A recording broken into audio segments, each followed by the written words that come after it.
누가복음 15장 1절로 7절의 말씀을 함께 봉독하겠습니다. 모든 세리와 죄인들이 말씀을 들으러 가까이 나아오니 바리새인과 서기관들이 수군거려 이르되 이 사람이 죄인을 영접하고 음식을 같이 먹는다 하더라. 예수께서 그들에게 이 비유로 이르시되 너희 중에 어떤 사람이 양 100마리가 있는데 그 중에 하나를 잃으면 99마리를 들여두고 그 잃은 것을 찾아내기까지 찾아다니지 아니하겠느냐. 또 찾은 적 즐거워 어깨에 메고 집에 와서 그 벗과 이웃을 불러 모으고 말하되 나와 함께 즐기자.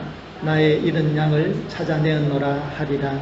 내가 너희에게 이르노니 이와 같이 죄인 한 사람이 회개하면 하늘에서 회개할 것이 없는 의인 99으로 말미암아 기뻐하는 것보다 더하리라.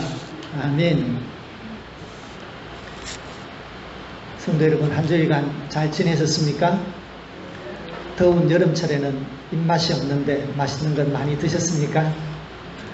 제가 여러분의 눈이 번쩍 뜨이는 이야기를 준비했습니다. 제가 여러분의 눈을 보겠습니다. 진짜 과연 뜨이나 안 뜨이나. 여러분 앞에 여기 1kg짜리 골드바가 있습니다. 또 한쪽에는 10kg짜리 골드바가 있습니다. 눈이 안 떼어지세요?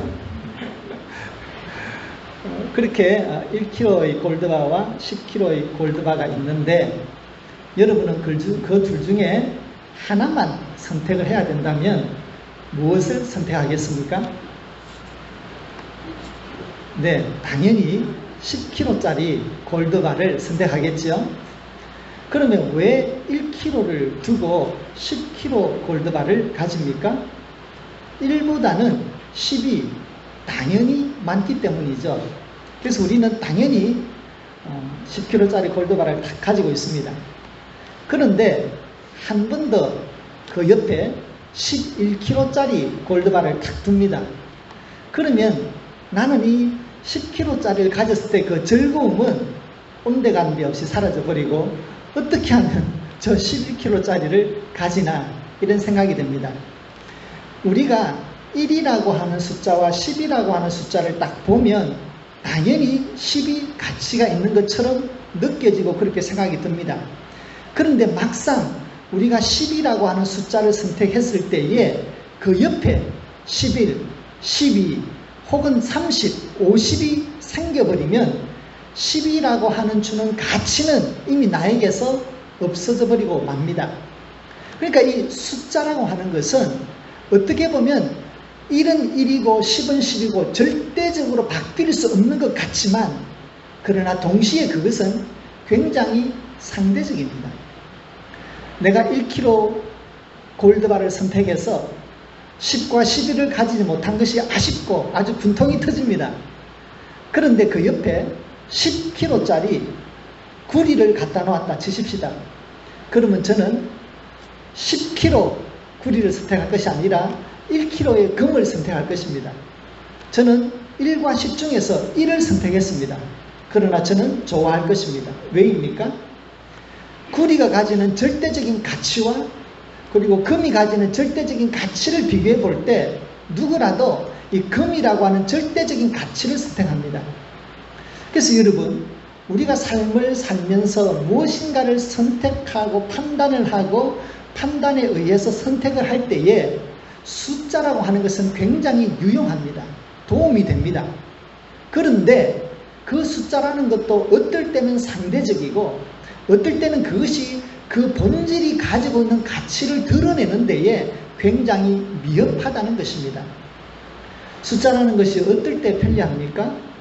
그 나라에 얼마나 잘 사나, 1년에 총 생산하는 양이 얼마인가, 1년에 한 개인이 벌어들이는 평균 수입이 얼마인가, 이런 것을 표현할 때는 잘 산다 못 산다, 싸움에 이기겠다 저겠다, 이런 것을 평가할 때는 그것이 숫자가 도움이 됩니다. 그러나 우리가 살면서 정말 귀중하게 여기는 것들, 요즘은 뭐가 귀중하게 여겨집니까? 환경의 문제가 있죠. 플라스틱의 문제가 또 있고, 또 공기, 기온, 온도의 문제, 기온의 변화, 이런 아주 환경적인 것들이 굉장히 지금 중요한 이슈가 되고 있습니다. 그런데 그런 것들을 숫자적으로 정확하게 파악한다는 것은 어렵고, 설령 지금까지 과학자들이 숫자를 다 숫자적으로 계산해 가지고 2050년이 되면 어떤 날씨가 될 것이다 라고 했지만, 이미 2019년에 2050년대에 이루어져야 될 시나리오가 지금 이루어지고 있습니다. 그러니까 최소한 과학자들의 예측보다 몇 년을 앞서갑니까? 30년을 빠르게 지금 기후가 변화되고 있습니다. 그런데 이것은 날씨가 온화해지면서 물 속에서, 흙 속에서, 혹은 또 그리고 얼음 속에서 있던, 숨겨져 있던 그러한 가스들이, 질소 같은 것들이 이렇게 올라오면서 점점 더 빨리 지구를 이렇게 데우고 있는 것을 볼 수 있습니다. 그러니까 여러분, 그것뿐만 아니라 보이지 않는 가족의 가치, 생명의 가치, 우리가 정말 삶에 있어서 우리의 삶의 근본과도 같은 것들을 가치로 따지자면 결코 숫자로 형상화할 수 없다는 것을 우리가 보게 됩니다. 그러면 여러분, 이런 것은 어떨까요? 여러분에게 양 한 마리와 양 99마리가 있습니다. 그런데 지금 이 한 마리는 우리를 떠나서 숲속을 헤매고 있는데 저기에는 늑대들이 있어요. 그리고 내가 지금 99마리의 양을 지키고 있는데 이 양을 호시탐탐 노리는 늑대도 울타리 밖에서 기다리고 있어요. 그러면 우리는 한 마리와 99마리 중에서 무엇을 선택해야 할까요? 저 같으면 당연히 99마리를 선택하죠. 한 마리는 죽어도 어쩔 수 없고, 이 99마리라도 잘 지켜내자, 이렇게 생각할 것입니다. 왜냐하면 하나보다는 99이 100번 귀중한 것이죠. 그런데 제 옆에 사는 마을에 똑같은 목자가 있는데, 이 예수라고 하는 목자는 뭐 학교를 안 다녀서 그런지 몰라도 하나와 9 중에서 한 마리의 양을 찾아서 떠나겠다고 합니다. 그런데 겨우겨우 어떻게 운이 좋아서 그 한 마리도 다행스럽게 찾아왔는데, 더 기가 차는 것은 그거 찾았다고 기분 좋다고 친구들 모아가지고 축하 파티를 하겠다는 거예요. 한 마리를 찾으러 가는 것도 위험천만한데 찾아와서 그것 때문에 축하 파티를 한다면 이게 이익입니까? 손해입니까? 이게 도대체가 계산이 안 됩니다. 그런데 그 목자는 한술 더 떠서 이렇게 말을 합니다. 나는 선한 목자라, 나는 양들을 위하여 목숨을 버리노라 말씀하고 있습니다.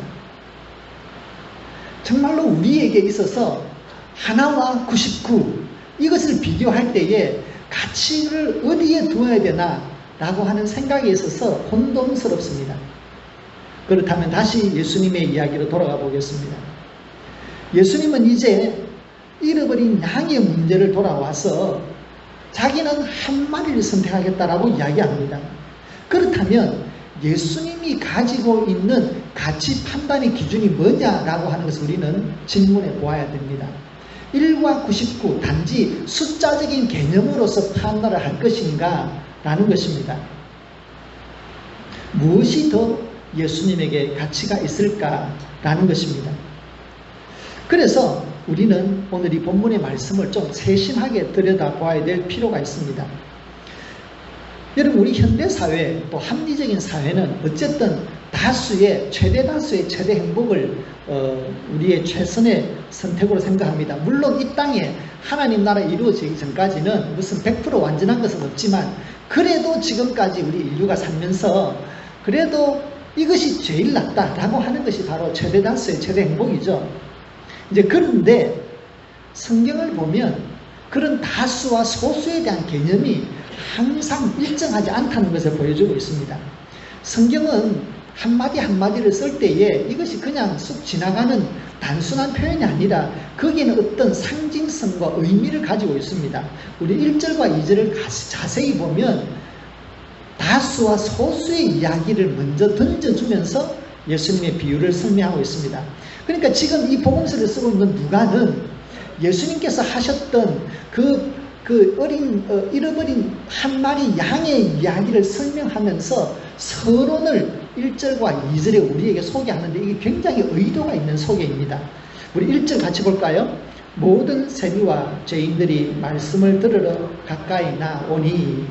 그 다음 2절에 보면 바리새인과 서기관들이 수군거려 이르되 이렇게 되어 있습니다. 여기 두 그룹이 나오죠. 한 그룹은 모든 세리와 죄인들이 나옵니다. 또 다른 한 그룹은 바리새인과 서기관들이 나옵니다. 여기에서 우리가 누가 다수를 점령하고 있습니까? 모든 바리새인과 모든 죄인들이 여기는 다수입니다. 그리고 소수는 바리새인과 서기관들입니다. 그런데 우리가 아는 것처럼 다수는 언제나 다수의 우월성과 우월적인 지위와 힘이 있습니다. 그래서 다수는 언제나 소수를 핍박하고 소수를 이름짓고 소수를 짓누릅니다. 그런데 내용적으로 보면 예수님 시대에 누가 다수적인 지위를 차지하고 있습니까? 바리새인들과 서기관들이에요. 그들이 예수님 시대에 그들은 다수였으며 다수의 지위를 가지고 소수의 사람들을 핍박하고 비판하고 심지어는 예수를 잡아 죽이기까지 했던 다수의 힘을 가진 그룹이었습니다. 거기에 비해서 예수님 시대의 소수는 그야말로 세리와 죄인들이었습니다. 자, 그러면 예수님께서 99마리와 한 마리의 비유를 든 것을 소개할 때에 지금 성경은 우리가 눈에 보이는 다수가 아니고 눈에 보이는 소수가 아니라는 거예요. 그래서 예수님께서 한 마리와 99마리를 이야기하실 때 우리가 그 숫자의 정신을 팔면 안 된다는 거예요. 숫자 그 이상의 어떤 본질적인 그 무엇이 숫자 뒤에 숨겨져 있다는 것을 이야기하고 있습니다. 목자에게 있어서 잃어버린 그 한 마리, 우리는 이 하나라고 하는 그 숫자에 신경을 쓰는데 예수님은 그 뒤에 보면 잃어버린 양이다라고 하는 표현을 쓰고 있습니다. 그러니까 그를 숫자적으로 표현하지 아니하고 어떻게 표현합니까? 존재적으로 표현한다는 거예요. 다시 말씀드려서 예수님은 잃어버린 한 마리, 우리는 하나에 관심을 가지만 여기에 내가 사랑하는 어린 양이 있다는 거예요. 목자로서 양이 있다는 거예요. 그런데 여러분, 우리가 이 목자로서 잃어버린 양을 바라보는 이 본문의 사건을 좀 더 정확하게 이해하려고 하면 누가복음 15장 전체를 한번 볼 필요가 있습니다. 누가복음 전체에는 3개의 비유가 나오고 있는데요. 첫 번째는 한 마리 양과 99마리 양이 있는데 한 마리를 잃어버렸다라고 하는 우리가 읽었던 본문의 말씀입니다. 그 다음에는 한 처녀에게 10개의 드라크마가 있는데 그 중에 하나를 잊어버렸다가 하나를 찾아서 굉장히 기뻐했다라고 하는 잃어버린 드라크마의 이야기입니다.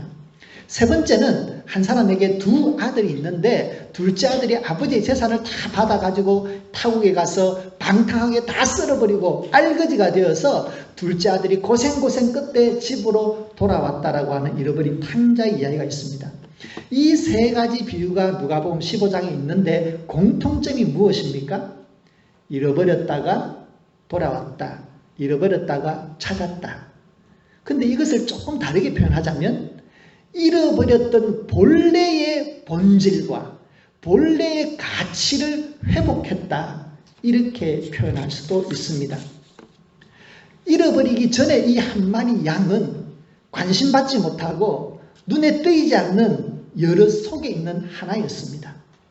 그러나 예수님께서 주목하여 보시는 그 잃어버린 양 하나는 1이라고 하는 숫자로 표현될 수 있는 존재가 아니라 목자와 양의 관계 속에 있는 바로 그 양이 되는 것입니다. 다시 말씀드려서 예수님에게서 양이란 그가 가지고 있는 원래적인 존재를 기억하게 하는 것입니다. 그래서 지금은 예수님은 그 양의 비유를 통해서 근본적으로 무엇을 말씀하시고 싶으냐 그러면 예수 그리스도의 품에 있는 모든 하나님의 자녀들, 예수님의 식구들, 하나님의 사람, 하나님의 백성들, 저와 여러분을 말하는 것입니다.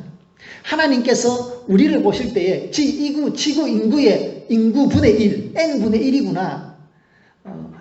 이 김집사, 박집사를 볼 때에 수많은 그런 성도들 중에서 분의 1이구나. 그렇게 보지 아니하고 하나님께서 그를 섭리 중에 창제하시고 그리스도 이름으로 부르시고 그리스도의 품 안에 살게 하신 하나님의 온전한 주권과 섭리 가운데 하나님 앞에 홀로 서 있는 본래적인 가치를 지닌 다시 말씀드려서 절대적인 가치를 지닌 한 성도를 지금 우리에게 말하고 있는 것입니다. 그래서 예수님의 품 안에 있는 나머지 99마리의 양들의 가치를 이 한 마리를 통해서 설명하는 것입니다. 하나보다는 99가 좋다는 것도 아니고 99보다는 하나가 좋다는 것이 아니라 그 모든 양들의 가치, 하나님을 믿으며 예수 그리스도 안에 살아가는 모든 성도의 본질적인 가치를 이야기하는 것입니다. 하나님께서 세상을 창조하시고 우리 인간을 친히 하나님의 손으로 빚어서 우리를 만드셔서 하나님의 형상대로 만드셔서 거기에 하나님의 숨결을 부어 넣어주시고 하나님과 사랑할 수 있는 하나님의 모양을 가지고 형상을 가진 존재로 창조하시고 우리를 사랑하시고 끝까지 사랑해 주셨습니다. 바로 그러한 하나님께서 창조하시고 원래 부여해 주셨던 그 본질적인 가치, 변함없는 가치, 하나님께서 주신 절대적인 가치를 지닌 존재로서 모든 성도가 존재한다는 것을 오늘 본문을 통해서 우리에게 말씀하는 것입니다. 여러분 자신의 가치를 생각해 보십시오. 아마 돈의 가치로, 보험회사가 사람을 보는 가치로 우리를 판가름하자면 쉽게 계산될 수 있겠지만, 그러나 그것이 우리의 가치를 말하지 않습니다. 우리가 하나님 앞에 어떤 존재로 서 있나? 시편 8편의 말씀을 보겠습니다. 시편 8편 같이 읽습니다. 사람이 무엇이기에 주께서 그를 생각하시며 인자가 무엇이기에 주께서 그를 돌보시나이까? 그를 하나님보다 조금 못하게 하시고 영화와 존귀로 관을 씌우시나이다. 아멘. 우리의 존재적인 가치, 하나님께서 우리에게 주시는 가치는 영화롭고 존귀한 하나님의 자녀, 하나님과 그 하나님 앞에 서 있는 하나님과의 깊은 영적인 관계성 속에 있는 존귀한 존재로 우리를 세우셨다라고 하는 것이 예수님께서 우리를 보시는 성경이 말씀하는 우리 성도들의 가치입니다. 요한복음 10장 선한 목자장이라고 불리죠. 예수님께서 우리에 대한 가치를 이렇게 설명하십니다. 같이 읽겠습니다. 나는 선한 목자라. 나는 내 양을 알고 양도 나를 아는 것이 아버지께서 나를 아시고 내가 아버지를 아는 것 같더니 나는 양을 위하여 목숨을 버리노라. 우리에게 주어진, 예수 그리스도께서 우리에게 주신 그 본래적인 가치는 예수님의 목숨과 바꿀 수 있는, 정말 예수님과 동일한 가치를 가진 그 존재라는 겁니다. 하나님의 아들, 천지의 창조자이시고 태초부터 계셨고 하나님의 나라를 완성하신 그 역사의 주인, 시간의 주인, 천지 만물의 주인이 되시는 예수님, 그분과 우리가 생명을 바꾸기까지 갔다는 거예요. 그러니까 여기에 우리가 가지고 있는 이 절대적인 가치가 얼마나 귀합니까? 이 절대적인 가치를 품고 있는 이 절대적인 복음, 우리가 복음을 믿기만 하면 이 절대적인 가치를 우리에게 주는 이 복음이 우리에게 있는 것입니다. 우리가 얼마나 가졌느냐, 우리가 몇 살인가, 우리가 얼마나 건강하나, 내 배경이 무엇이냐, 이런 세상의 가치 판단이 우리를 재단짓고 우리 교회를 판단하는 것이 아닙니다. 하나님께서 예수 그리스도 안에서 우리를 바라보시는 이 절대적인 이 존재로서의 가치, 하나님 앞에 서 있는 우리의 가치, 이것이 우리를 가장 정확하게 설명하는 것입니다. 그러므로 우리는 정말 영화롭고 존귀한 성도인 줄로 믿습니다. 우리는 정말 예수님의 목숨과 똑같은 가치를 지닌 존귀한 성도인 줄로 믿습니다. 그래서 우리의 존재적인 가치는 변함이 없는 절대적인 가치가 되는 것입니다. 여러분, 고린도후서 4장에 보면 우리의 이 절대적인 가치가 우리 마음속에 어떻게 있는지를 하나하나 설명하고 있는데요. 고린도후서 4장 7절의 말씀을 우선 보겠습니다. 같이 읽습니다. 우리가 이 보배를 질그릇에 가졌으니 이는 심히 큰 능력은 하나님께 있고 우리에게 있지 아니함을 알게 하려 합니다. 그러니까 우리의 가치는 누구에게 있는 거죠? 우리 속에 계신 예수 그리스도, 우리의 주님이시고 우리의 구원자이신 예수 그리스도, 그분이 우리의 가치를 결정하고 그분이 부여해 주시는 그 절대적인 가치가 우리를 설명하는 거죠. 그래서 여러분, 우리가 뭐 드라마에서도 있지만 이 안에 너 있다처럼 정말 이 속에 예수님이 계십니다.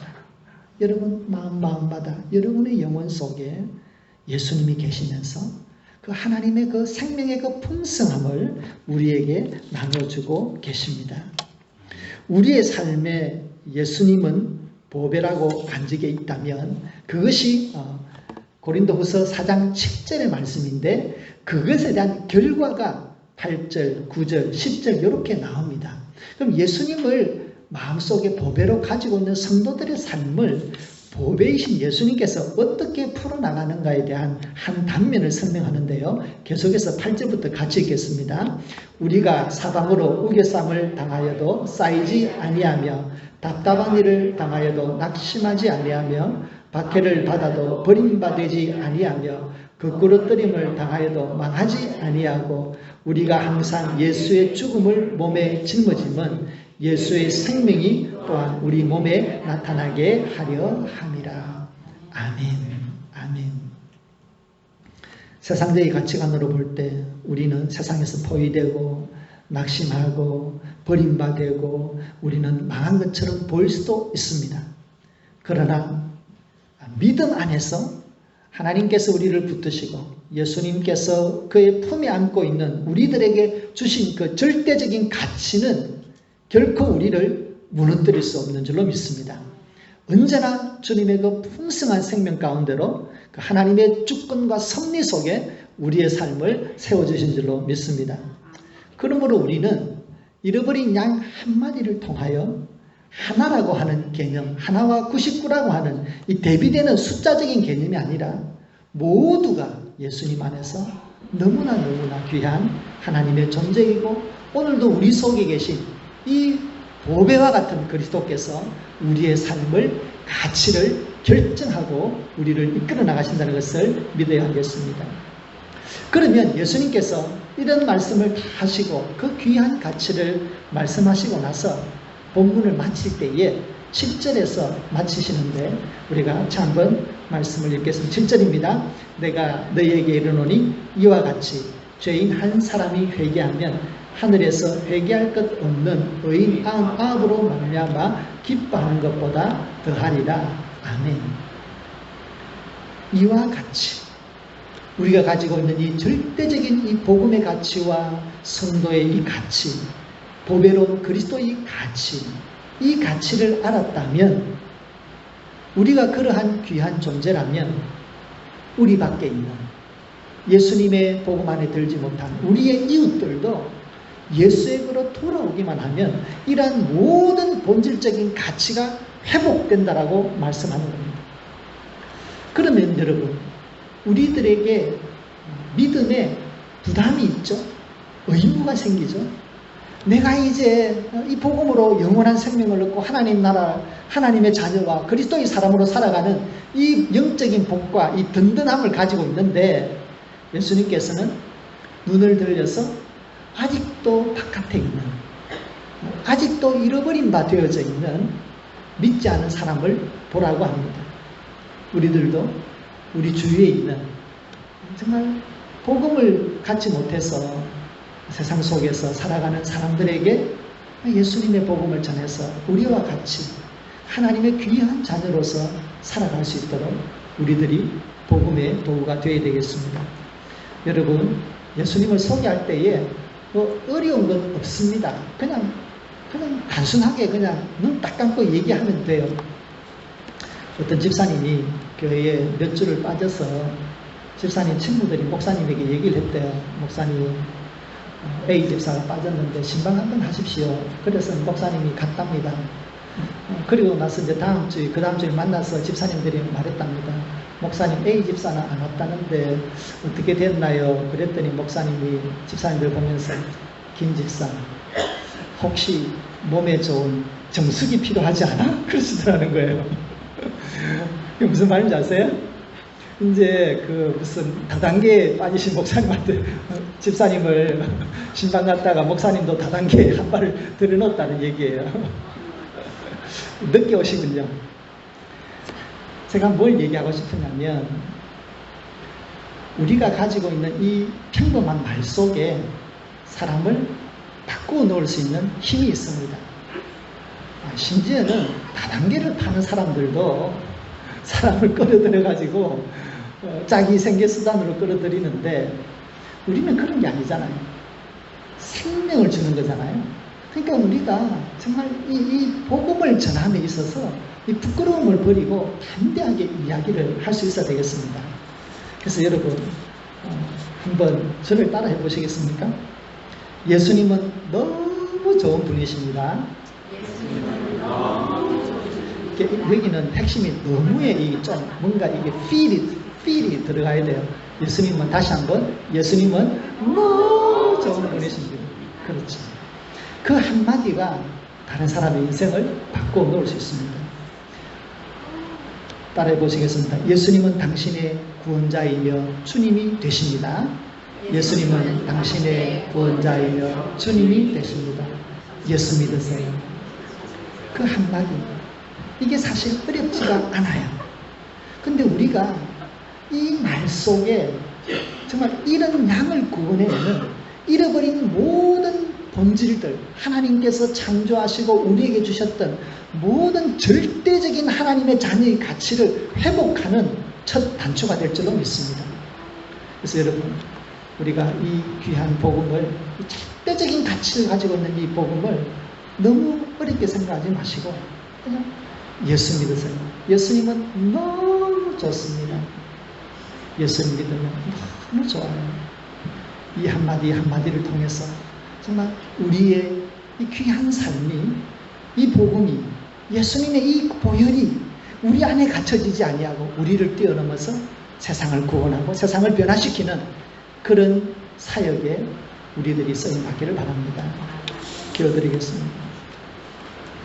하나님 아버지, 감사합니다. 수많은 사람 중에서 그저 하나로 보지 아니하고 하나님 앞에, 하나님의 눈앞에 홀로 서 있는, 눈과 눈을 마주치는 하나님의 자녀로 삼아주시고 하나님께서 절대적인 그 생명의 가치를 우리에게 주심을 감사합니다. 영원한 생명과 영원한 하나님의 나라와 그리스도를 함께 주심을 감사합니다. 이 귀한 복음이, 이 복음의 축복이, 약속이 우리에게 있습니다. 주님, 너무 감사합니다. 이건 우리 마음속에 꼭꼭 숨겨놓지 말고 우리 주위에 있는 사람들에게 예수님 좋다고, 예수님 믿어 함께 구원받자고 서로 말하면서 우리를 통하여 복음이 전파되게 하여 주시옵소서. 숨겨진 하나님의 백성들을 만나게 하여 주십시오. 전도의 문을 열어주십시오. 우리가 그리스도를 이야기할 때에, 우리의 믿음을 고백할 때에 성령 하나님께서 역사하셔서 숨겨진 주의 백성들이 구원을 얻는 귀한 역사를 이루어 주시옵소서. 예수님의 이름으로 기도드립니다. 아멘.